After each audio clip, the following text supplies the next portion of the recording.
Hi, and welcome to another 5 Minutes with Mark. We're going to continue in chapter 6 tonight, verses 30 to 44.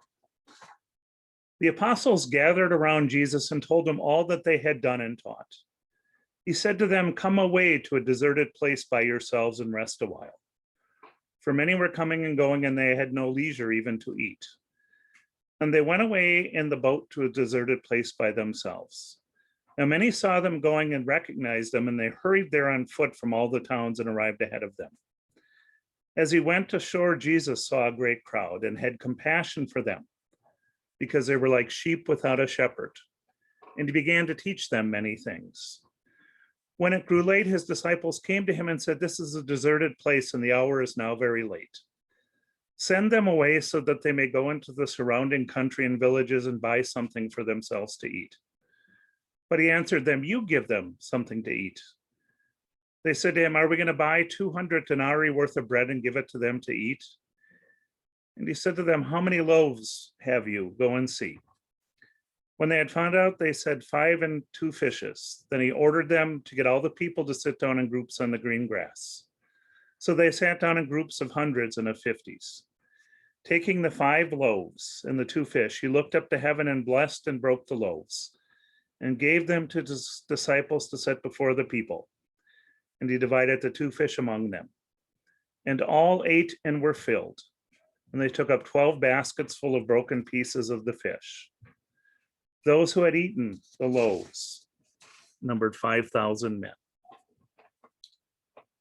So as this text opens, the apostles are returning from Jesus having sent them out. And the first thing that he does is he says, "Let's go away to a deserted place."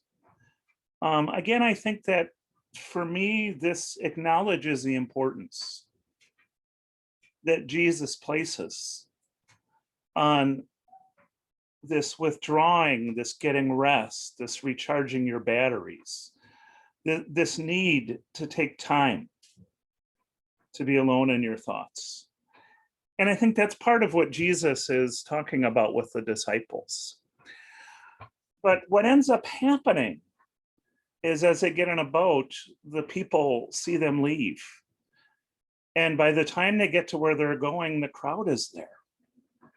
And it's a large crowd. It's 5,000 men. And when they get there, Jesus sees them. And he has compassion on them, and only Mark adds, because they were like sheep without a shepherd. This is bringing in some of the Old Testament images of David the shepherd, the whole idea of the shepherd taking care of the sheep. But it's also, I think, Jesus in a way saying, again, that as he's doing a new thing, that the love of God is going to be what moves them on. And the idea that the church and the law were going to give them order and salvation has gone out the window. So he has compassion on them and he teaches them. And then it's supper time. There's no McDonald's, no Wendy's, no Kentucky Fried Chicken. There's 5,000 people in the middle of a deserted place. And so Jesus asked the disciples to get them food. And at first they want to know where they're going to get that much money. But then they tell Jesus they have 5 loaves and 2 fishes. And he looks up to heaven, blessed and broke the loaves and gave them to his disciples. And I think that that language from Mark is very intentional. It mirrors the language of the Last Supper where Jesus blesses the bread and distributes it. So I think it's a very intentional language. And all ate and were filled. You know, as the story unfolds, that's the thing for me that kind of just boggles my mind. You know, I've tried to imagine in my mind how the miracle happened, how it divided. Did people see it dividing? Did you rip a piece off of the bread and pass it down the line and there was as much as you started with? I guess that's something we're never going to know.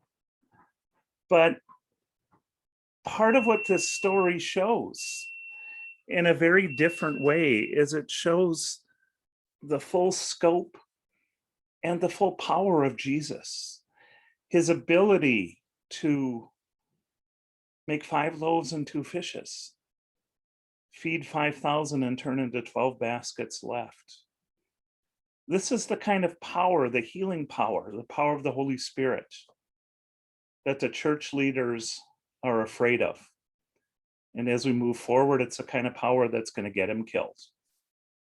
Thank you so much, and we'll see you another time.